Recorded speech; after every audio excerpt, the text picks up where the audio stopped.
मिल जाए तुझको कतरा तो समंदर तलाश कर, और हर शीशा टूट जाता है पत्थर की चोट से, पत्थर ही टूट जाए वो शीशा तलाश कर।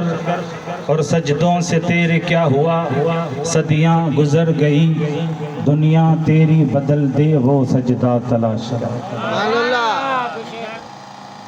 अल्हम्दुलिल्लाह ये महफ़िल मीलाद ऐं यारी शरीफ़ जो प्रोग्राम सभिनी ॻोठ वारनि मिली करे त मुनक़िद कयो आहे।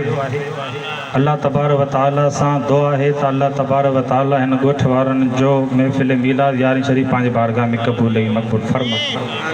तव्हां ऐं असां जेके बि हिते हाज़िर थिया आहियूं अल्लाह ताला पंहिंजी हाज़िरी पंहिंजे बारगाह में क़बूल ऐं मक़बूल फ़रमाए। अज़ीज़ान मोहतरम ही प्रोग्राम करण जो हिकिड़ो मक़सदु ऐं सिर्फ़ु मुख़्तसर टाइम में तव्हांखे पंज जगह वठंदुसि तवज्जो सां। हाणे ही थोरो अफ़रा तफ़री शुरू थी वई आहे, अल्लाह कंदो सभु हिते ई चओ सुभान अल्लाह।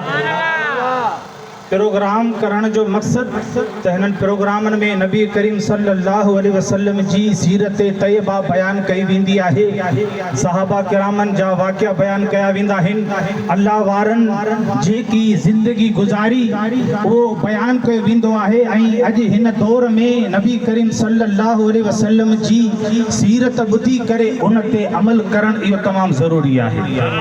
इहा एॾी वॾी ज़रूरत आहे जो को माण्हू चए त आऊं 5 वक़्त नमाज़ी आहियां ऐं ॿियो जेका इख़राफ़ात अल्लाह माफ़ में रखे, त उन सां गॾु नबी करीम सल्लल्लाहु अलैहि वसल्लम जी तालीम तव्हां बचपन खां जेको नंढड़ो ॿार प्राइमरी में हूंदो तव्हां उन खां पुछो त नबी करीम सल्लल्लाहु अलैहि वसल्लम जी सीरत तय्यबा छा हुई।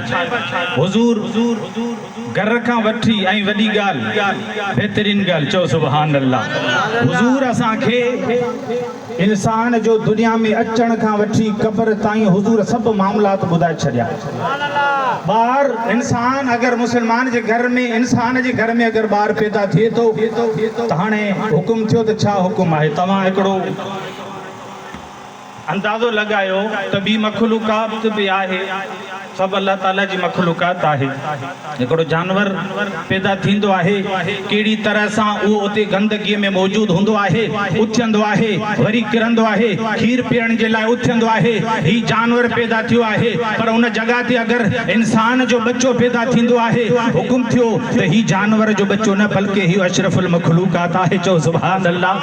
हाणे हिनखे सभ खां पहिरीं हिनखे दुलाई कयो वेंदो, हिनखे साफ़ कपिड़ा पाए करे जी ओगड़ ढकी हूंदी।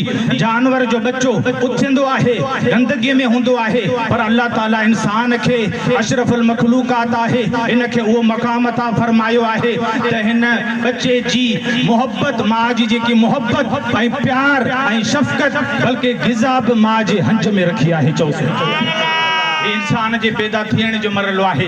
वरी इंसान हिन सॼी ज़िंदगी हरम पयन में गुज़ारी, कहिड़ी तरह सां हिन गुज़ारी, हिन अल्लाह खे विसारे छॾियो, अल्लाह जे फरामीन खे उसारे छॾियो। हाणे मरणो त सभिनी खे आहे, मरणो त सभिनी खे आहे।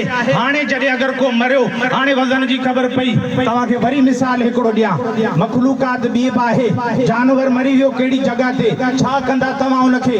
जंग में सॻो विझंदा हुनखे, हितां खां घिरे वञी कंहिं जंग में छॾे आया कोन।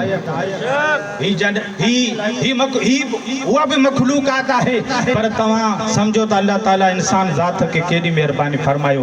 भले को इंसान गुनाहगार सॼी ज़िंदगी अल्लाह ऐं अल्लाह जे रसूल जी नाफ़रमानी कई, ही दीन खां परे हो, दीन वारनि जी मुखालफ़त कई, इस्लाम जो मुखालिफ़ हुयो, पर हाणे जॾहिं मोह आहे त हाणे ईअं कोन्हे त हुनखे टंग में सॻो विझी करे ही बेनमाज़ी हो, हिनखे वञी उछले छॾियो, जंग जा जानवर हिनखे खाई वेंदा। पर न, हुकुम थियो त ही को जानवर जो बच्चो न आहे, बल्कि ही इंसान जो बच्चो आहे। सभ खां पहिरीं हिनखे गुस्ल ॾियारियो। हा ही बेनमाज़ी हो, हा हिन अल्लाह ऐं अल्लाह जे रसूल जे फरामीननि खे पुठ ॾिनी, पर सभ खां पहिरीं हिनखे गुस्ल ॾियो, हिनखे वेंजारियो। पोइ हाणे हिनखे ताज़ीम ऐं तौक़ीर सां हिनखे कब्रिस्तान खणी वञो। कीअं खणी वञो? ओली जोली खणी वञोसि। हुकुम थियो न, हिनखे पंहिंजे कुल्हनि ते खणी वञो।